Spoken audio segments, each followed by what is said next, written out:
Welcome to Scrapbook My Life, where I tell you an embarrassing story to stop you from making the same embarrassing mistakes I did. Why do parents have to come help with school activities? Don't they know the full body cringe we get when they do anything in front of our friends, let alone our whole class or entire sports team? For me, it was my Girl Scout troop. It all started when our Girl Scout leader was out sick for an entire week.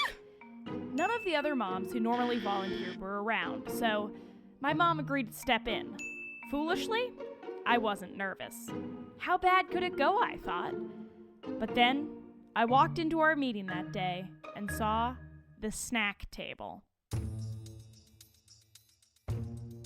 "Why did your mom bring turkey slices and whole unpeeled carrots for snack?" one of the girls asked me. I had no idea. Doesn't my mom know what normal snacks are? Two more girls asked me about the weird snack. Both times, I tried to laugh it off or change the subject.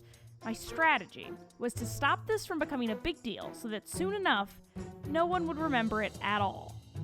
But as soon as I had managed to control all of the talk about the snack fiasco, it got worse. It was time for our weekly troop adventure.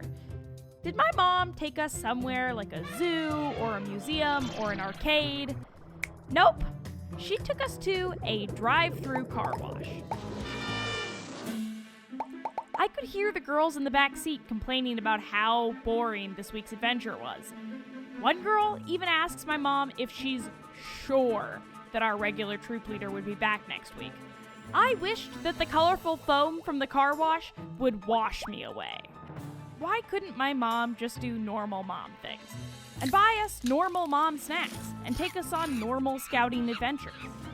At the end of the day, as soon as the last Girl Scout had left, I very politely asked my mom to never volunteer for any school stuff ever again.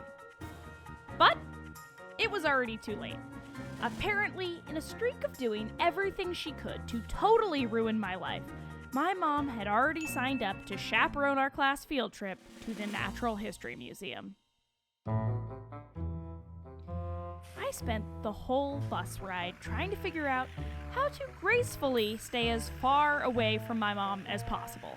Maybe no one would even realize that she was my mom. But as soon as we got to the museum, we all got sorted into groups and assigned chaperones. I, of course, was put in my mom's group. It was just as bad as I thought it was going to be. My mom had done a couple of archaeological digs in college, so she stopped at literally every object to tell us a story about it. I loudly groaned and rolled my eyes, trying to communicate to everybody that I didn't want to hear my mom's old college stories either.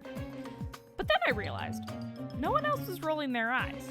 Everybody else looked actually pretty interested. What was going on?